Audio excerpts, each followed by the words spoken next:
Hello, everybody. Today we're going to talk about things you need to check before you go on your camping trip.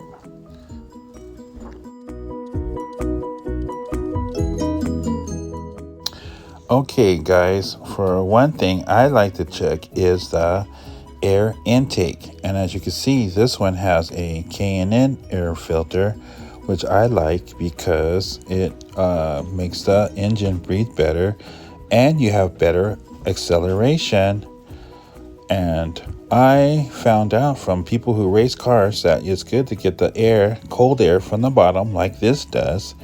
That makes your motor stay cooler and run better. And it also gives a little bit of horsepower extra. So that's one thing to do. Always check your air filter. Number 2 is to check the level on your brake fluid to make sure your brake fluid level is fine. That way, if you're going down a steep hill, you definitely are going to be able to keep your brakes cool. Okay, so that's number 2. And number 3 thing to check is your water, your coolant, to make sure your coolant level is great. This one is kind of hard to see. I can kind of see it's at the line where it is exactly where you want it. You definitely want to make sure that you have enough water and coolant in your car. That way, if it does happen to overheat, this extra water in the bottle might just help save your motor. So definitely check that before you go on a trip.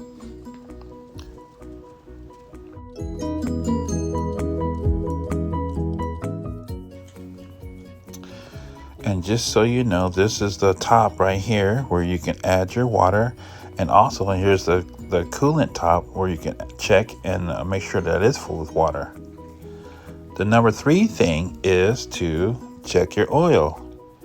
Now, to do this, you might want to do it a couple times. So you take the stick out, you check the level on the oil, and then you wipe it clean.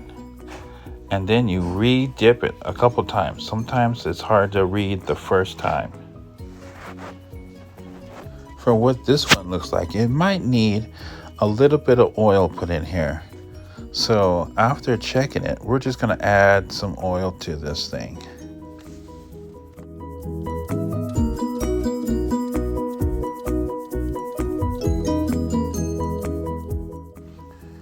Okay, this is our oil cap, and on the cap, doesn't always say it, but sometimes it'll say what kind of oil it takes right on the cap, and that's what kind of oil you want to put in your engine. And I did not have a funnel, but what we did is we took a plastic bottle and we cut out the bottom and we used it as a funnel. Works perfect. Then we take the oil cap off from the oil, pour it into our funnel, and that's how we fill our oil.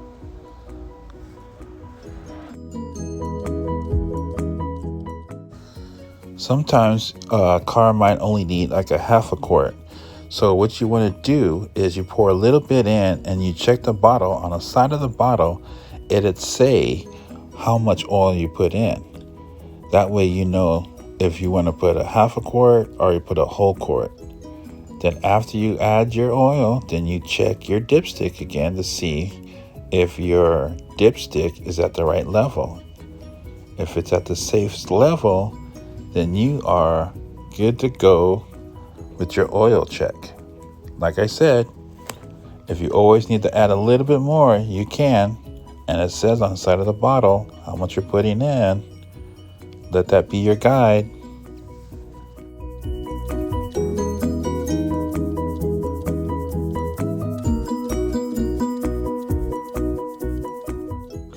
After you are done putting oil in your car, do not forget to put your cap back on and just make it nice and snug. It doesn't have to be super, super tight. Just nice and snug and it should be fine. That way, if you need to get it off later, off down the road, it's not going to be really hard. All right, so that's how you check your engine before you take a trip. And also, might want to check your windshield wiper fluid in case you're on the road and you need to clean your windows. All you can do is add water and a little bit of Windex. Well, there you go, everybody. Now you're ready to take a trip. I hope you like this video, and we will see you next time. Bye.